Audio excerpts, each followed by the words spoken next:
ये breaking news देखिए, जल्द ही खरसोन पर होगा रूस का कब्जा। ये बहुत बड़ी खबर आ रही है। खरसोन के कार्यकारी गवर्नर ने यह दावा किया है। गवर्नर व्लादिमीर साल्डो ने कहा लोग रूस के साथ हैं, जल्द ही पूरा खरसोन रूस का हिस्सा होगा। यह साल्डो ने कहा है। खरसोन के कार्यकारी गवर्नर का दावा, जल्दी पूरे खरसोन पर रूस का कब्जा होगा। और खरसोन बहुत अहम है क्योंकि खरसोन वो इलाका है जहां से क्रीमिया को पानी की सप्लाई होती है। आप देखिए, ऐसा लग रहा है कि फिर से रूस उन इलाकों को रिकैप्चर कर रहा है जो उसने वॉर के शुरुआती हिस्सों में कैप्चर किया था और जहां से वो पीछे हटा है। सीधे चलते हैं मनीष के पास। मनीष, क्या ऐसा ही है, फिर से वो रीपोजिशनिंग रिकैप्चरिंग की ओर फोकस है रूस का? और ये खरसोन पर कब्जा अगर वहां के गवर्नर खुद कह रहे हैं कि रूस कर सकता है तो इसका क्या मतलब है? बिल्कुल गौरव, देखिए खरसोन वो इलाका है जहां पर मैं 2 बार गया। पहली बार जब गया था तब वो पूरी तरह से रूस के नियंत्रण में आ गया था।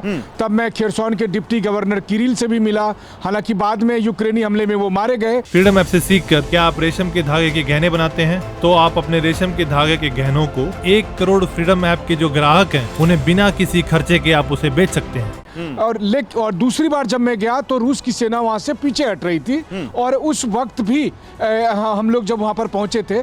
लेकिन अब पर्पस ये है रूस का कि खरसोन के उन इलाके को जहां से वो पीछे हटी थी या जहां पर यूक्रेन की सेना कब्जा जमाए हुए थी उसको वापस लेने के लिए वो अपनी पूरी ताकत लगाए हुए है। और वैसी स्थिति में धीरे धीरे वो अपने इन्फोर्समेंट को आगे लेकर जा रही है नीपर नदी के उस पार में। हालांकि थोड़ा वक्त लगेगा यहाँ पर, लेकिन हाँ ये बात जरूर है कि खरसोन पर रूस अब वापस कब्जा पाना चाहता है। और न सिर्फ खरसोन बल्कि वो तमाम इलाके जो यूक्रेन में जहाँ से वो पीछे हट गए थे, फिर चाहे वो खार्किव हो या लीमन हो। लीमन वो पहला इलाका था जहाँ से रूस की सेना पीछे हटी थी और फिर काफ़ी इसकी आलोचना हुई। उसके बाद फिर खरसोन के बाद तो रूस को बहुत शर्मिंदगी का सामना करना पड़ा। और अब पुतिन का टारगेट है कि जल्द से जल्द इन इलाकों को वापस अपने कब्जे में लाकर इस बात को जो आप कह रहे हैं, मैं इसको जरा मिलिट्री के जो हमारे एक्सपर्ट हैं उनसे समझता हूं कि ये क्या कोई स्ट्रैटेजी दिखती है? 1 कदम 2 कदम पीछे हटने वाली बात है जिस पर एक लंबी छलांग ले। जनरल माथुर, हमारे व्यूअर्स को समझाइए, खरसोन पर जब रूस की सेना पीछे हटी थी और नीपर नदी के दूसरी तरफ आई थी तो बहुत हो हल्ला मचा था कि देखिए यूक्रेन ने रूस को पीछे धकेल दिया। मनीष भी कह रहे हैं कि रूस ने खरसोन पर कब्जा भी कर लिया था लेकिन पीछे हटना पड़ा। ये क्या स्ट्रैटेजी लग रही है जहां खरसोन पर फिर रूस ने फोकस बढ़ा दिया है? क्या यूक्रेन ने उनको यह मजबूर कर दिया था या उनकी कोई स्ट्रैटेजी दिखती है इसमें आपको?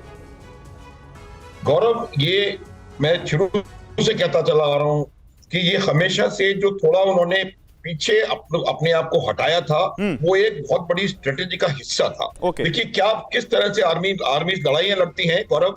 आर्मी लड़ाइयां इससे लड़ती हैं कि वो एक आइडेंटिफाई करते हैं कि हमें क्या चाहिए और उसको लेने के लिए पहले उसके ऊपर आप ऑफेंसिव लॉन्च करते हैं, फिर आप उसको देखते हैं कि आप कहां तक पहुंच गए हैं, फिर आप रीऑर्गेनाइज करते हैं और फिर दोबारा उसके ऊपर हमला लॉन्च करते हैं। उसके लिए आपको तमाम उसके एलिमेंट्स की आवश्यकता होती है। तो ये मैं आपको बता रहा हूं जो रशिया का पहले आपने डिसएंगेजमेंट और विड्रॉल नहीं कहूंगा, पीछे जो स्ट्रेटेजिक फॉल बैक था, अब उसका उनका ये समय आ गया है कि उसको दोबारा आगे बढ़ करके उस पर कब्जा करें। और आप देखिएगा इंटेंसिटी में और स्ट्रेंथ में दोनों में आने वाले कुछ दिनों में या इस जगह पर हमले तेज होंगे।